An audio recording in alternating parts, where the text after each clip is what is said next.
ವೀಕ್ಷಕರೇ, ಜಿ ಕನ್ನಡದಲ್ಲಿ ಹೊಸದಾಗಿ ಶುರುವಾಗಲಿರುವ ಕರ್ಣ ಸೀರಿಯಲ್ ಪ್ರೇಕ್ಷಕರಲ್ಲಿ ಇನ್ನಷ್ಟು ಕುತೂಹಲವನ್ನ ಹೆಚ್ಚು ಮಾಡಿದ್ದು, ಈಗಾಗಲೇ ಈ ಸೀರಿಯಲ್ನ ಪ್ರೋಮೋ ಕೂಡ ಲಾಂಚ್ ಆಗಿದ್ದು, ನಟ ಕಿರಣ್ ರಾಜ್ ಅವರು ಈ ಸೀರಿಯಲ್ನಲ್ಲಿ ಹೀರೋ ಪಾತ್ರವನ್ನ ಮಾಡ್ತಿದ್ದಾರೆ ಅನ್ನೋದು ನಮ್ಗೆಲ್ಲರಿಗೂ ಕೂಡ ಗೊತ್ತಿದೆ. ಹಾಗೇನೆ ಗೀತಾ ಸೀರಿಯಲ್ ಮತ್ತು ಬಿಗ್ ಬಾಸ್ ಖ್ಯಾತಿಯ ನಟಿ ಭವ್ಯ ಗೌಡ ಕೂಡ ಈ ಸೀರಿಯಲ್ನಲ್ಲಿ ಹೀರೋಯಿನ್ ಪಾತ್ರವನ್ನ ಮಾಡಲಿದ್ದಾರೆ ಅನ್ನೋದು ಕನ್ಫರ್ಮ್ ಆಗಿದೆ.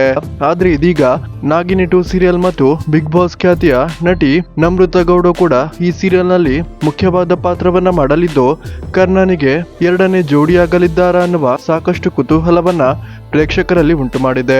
ವೀಕ್ಷಕರೇ, ನಟಿ ಭವ್ಯ ಗೌಡ ಈ ಸೀರಿಯಲ್ನಲ್ಲಿ ಕರ್ಣನಿಗೆ ಜೋಡಿಯಾಗಲಿದ್ದು, ನಮ್ರತಾ ಗೌಡ ಕೂಡ ಯಾವ ರೋಲ್ ಅನ್ನ ಮಾಡಲಿದ್ದಾರೆ ಅನ್ನೋದು ಕುತೂಹಲವನ್ನ ಮೂಡಿಸಿದ್ದು, ಒಂದು ಮಾಹಿತಿಯ ಪ್ರಕಾರ ನಟಿ ನಮ್ರತಾ ಗೌಡ ಕರ್ಣ ಸೀರಿಯಲ್ನಲ್ಲಿ ವಿಲನ್ ಪಾತ್ರವನ್ನ ಮಾಡಲಿದ್ದಾರಾ ಅನ್ನುವ ಮತ್ತೊಂದು ಅನುಮಾನವನ್ನ ಕೂಡ ಕೆಲವರಿಗೆ ಮೂಡಿಸಿದೆ.